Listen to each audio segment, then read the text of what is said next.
kehidupan dalam kuburan jauh lebih panjang dibandingkan kehidupan di dunia. Nabi SAW bersabda, a'maru ummati baina sittina wa sab'in, bahwa usia umatku itu hanya berkisar 60 sampai 70 tahun saja. Sedikit yang lewat 70 tahun. Kalaupun ada usia yang sampai 100 tahun, itu sedikit sekali.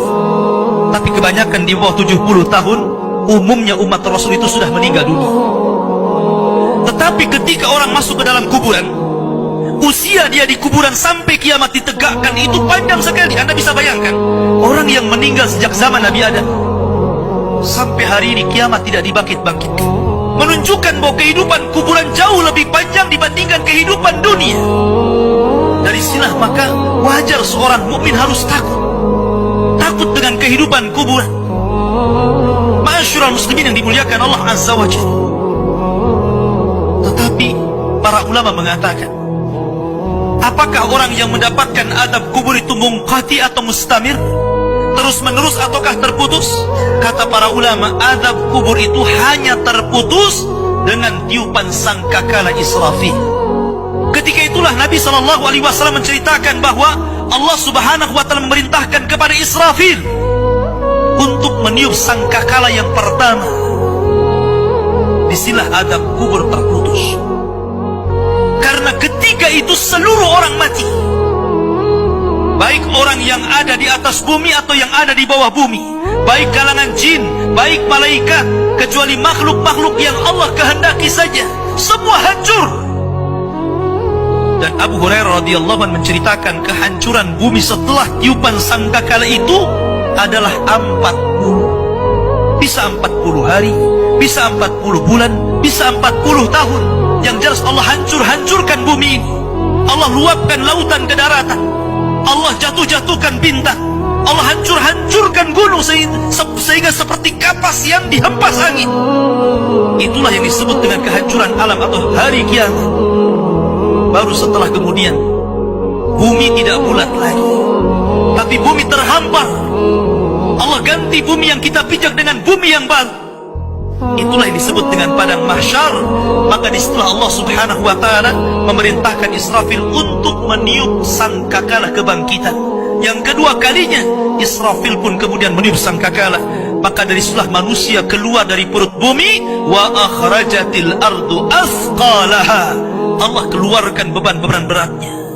Disitulah orang-orang yang beriman, ketika mereka muncul dari kuburan, maka mereka akan berkumpul dengan keluarganya.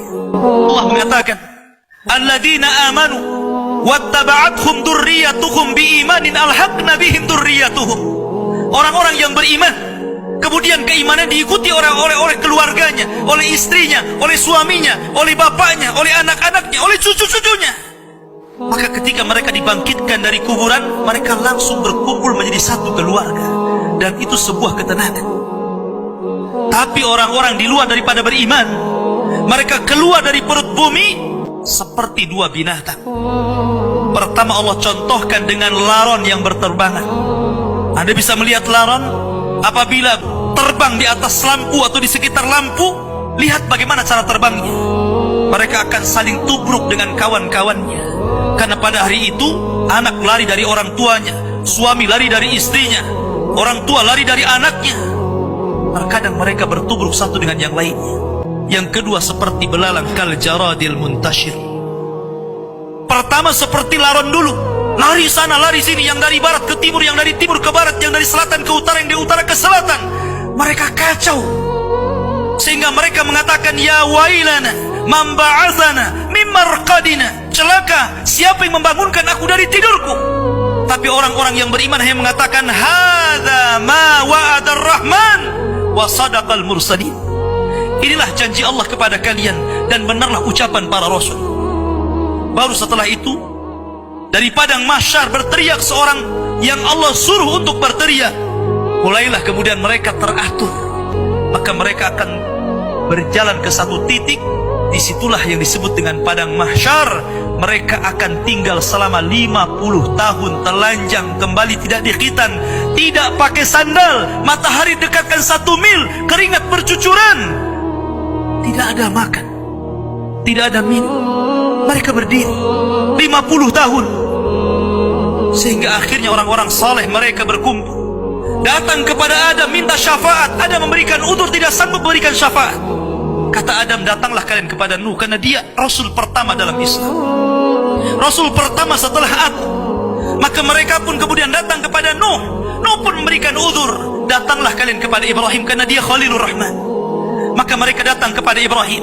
Kata Ibrahim, aku tidak sanggup berikan syafaat, datanglah kalian kepada Musa, karena dia Kalimur Rahman. Ketika mereka datang kepada Musa, kata Musa, datanglah kepada Isa. Isa pun memberikan udzur, tidak bisa. Seandainya kalian datang kepada Muhammad sallallahu alaihi wasallam itu lebih baik.